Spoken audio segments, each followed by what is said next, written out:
Hey guys, what's going on? This is Spiguyver Backpacking. I'm Spiguyver, and tonight we're out here to do another stove test. So the stove that we're going to be testing tonight is one that's near and dear to my heart. It is the Spiguyver stove. It's one that I came up with after watching some videos, kind of combining some, making one that was about as lightweight and as small a package as I could come up with. This one's made out of the 6.5 ounce Starbucks espresso cans. This is the espresso and cream can. And you can make this entire stove out of one can. And it is a stove. The pot sits directly on top of the burner. So it has an integrated pot stand and the flames come up the outside. So the flame pattern on this is very similar to something like a Fancy Feast. However, there is no wicking in this whatsoever, and it is super lightweight. This one weighs 5.6 grams. So 5.6 grams for this little stove. And tonight we're going to put it through its paces, see what it does, boiling up some water with our 3 different pots. The Toaks 700 light, the Toaks 550 light, and my Foster's pot. So let's go ahead and get this thing all set up and ready to go.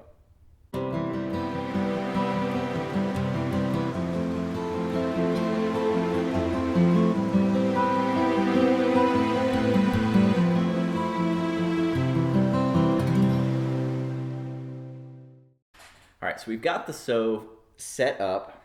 I've got 1 fluid ounce of yellow bottle heat measured out on my scale at 0.75 ounces, and that is the weight of an ounce of heat. Now, the only thing different I'm doing for this test, and I will be doing for all the tests from here on out, is putting a small piece of tin foil, just aluminum foil, down below the stove.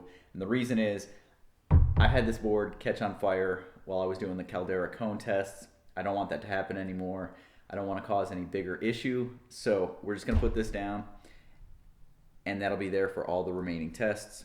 So got this one fueled up. Water sitting here, 12 ounces, just like I've done for all the other tests. Currently sitting at 59 degrees.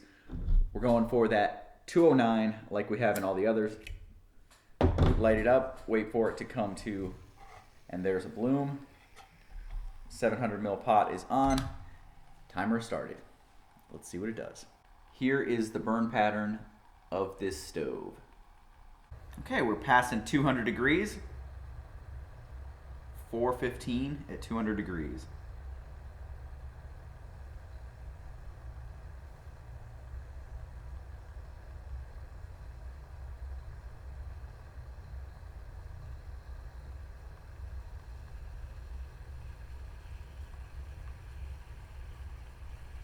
.209 at 437, and as you can see, we've got a nice rolling boil. Now let's find out what burnout is. And the flames are dying down, definitely getting smaller.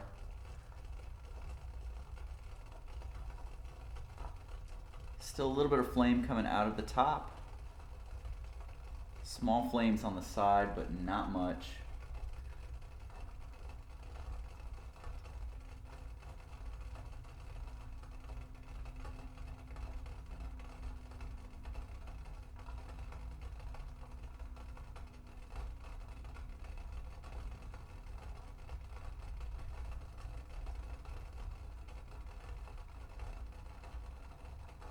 Still some flames, but the temperature is dropping.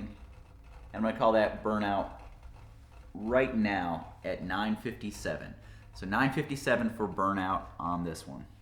All right, so next up we have the Toaks 550 light. We've got 1 ounce in there ready to go. You can see current water temperature is 60 degrees. And I will reset the timer from the last one. Get this lit.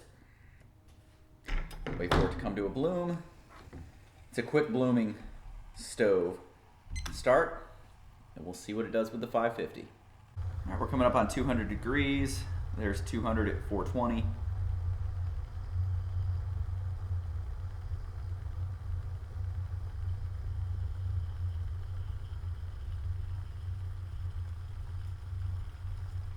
There's 209 at 435. And as you can see, it's a nice rolling boil. Okay, the flames are starting to die down. Still holding a good temperature there, but they're definitely dying down. There's still two spots where I have little slits cut to relieve the pressure from inside, but there's still a pretty good jet of flame coming out of each of them. But I'm going to call that burnout at 928. 928. Last up is the Foster's pot. 12 ounces, sitting right at 60 degrees like the other two. Got this fueled up, ready to go. Let's get this thing going. And there's the bloom. Get it on. Timer started. Let's see what it does. This one sets down on there a little bit more because of that integrated pot stand. Kind of goes right in the middle, so it's a little bit closer to the flame. We'll see if that changes anything. All right, so we're coming up on 200 degrees and we're at 524, so already about a minute slower. It looks like we will be right about a minute slower, maybe a little more.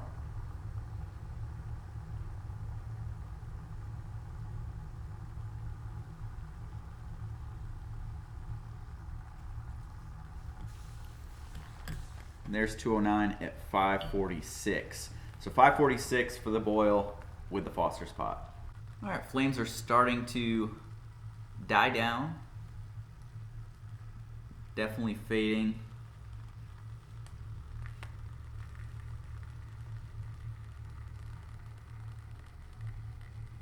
And I'm gonna call that burnout right there at 10:30. 10 minutes, 30 seconds for burnout. All right, so we just finished up the tests of one of my favorites, the Spiguyver stove. Super, super lightweight, real easy to make. Anyone can make one. All you gotta do is go buy a Starbucks espresso and cream. You can do it with a Red Bull can. You can do it with a full-size soda can, beer can, whatever you want to make a bigger one, different size diameter. All right, so we've got the stove, 5.6 grams, super lightweight. How did it perform with these different pots? So with the Toaks 700 light, it came in at 437. Just edging it out was the 550 at 435. 5 minutes and 45 seconds with this one. And I think it's because if you look, rather than it sitting straight on there, which would have been there, it sits down, and so it minimizes the height from the burner to the bottom of the pot, makes it smaller, and so it actually burned longer. These ones burned right around 10 minutes, where this one burned about 10 and a half minutes. So let's take a look at the leaderboard and see where this stove stacks up. All right, guys, here is your current leaderboard. And as you can see, when we're looking at the fastest boil, it was the Toaks siphon with 522 on the 700 pot. We now have knocked that off, and we've got the Spiguyver stove sitting at the top, 435 on the 550. And really, we could have gone with either the 550 or the 700 time and still been the top. So we're talking 435, nearly a minute faster than the Toaks. For the longest burn, it falls short of all of them up there. But when you factor in the fact that it boiled so quickly, and then you average in that burn time, it ends up coming in with a 0.44 ounce as the fuel used to get it to a boil. So why do I have the Fancy Feast above the Spiguyver stove? When you actually go down to decimal points, the Fancy Feast beats it out, and that's why. Then you've got Starlight Mod, Toaks Siphon, and Brass Light coming in last on fuel used. But that's our leaderboard for now. Where will the next stove stack up? All right, guys, thanks for joining me this week, where we took a look at the Spiguyver stove. Like I said, one of my favorites, but it is one that I have moved a little bit away from, and the reason is it is so small, it is so light, that when you have a heavy pot on it, it does get a little bit tipsy. And I hadn't had any real problems with it until I was out on the Eagle Rock Loop with Rain Man and Beekeeper. It was cold, it was wet, and I ended up knocking it over twice, spilling fuel, spilling my water, and luckily we were near a water source and I had brought extra fuel, so it wasn't a big problem. But it got me thinking about the dangers of creating a forest fire out in the woods. And so I've kind of moved away from this, even though I really love it. If it's somewhere where I know there's not really a fire hazard, that it's not going to be knocked over, I will still use this. And I went about 2 years using this on almost every trip without any problems. So is it really a problem, or was it me not being careful and being a little bit cold, maybe even hypothermic, and causing problems on my own? Could be. But for next week's test, come back where I test out the Batch Stoves IS 2.0. This is one that you definitely don't have to worry about knocking over. It is stable, it is secure, and it is really a very nicely engineered piece of work here. So guys, I appreciate you checking it out. Come back for another test. I'll see you guys down the trail.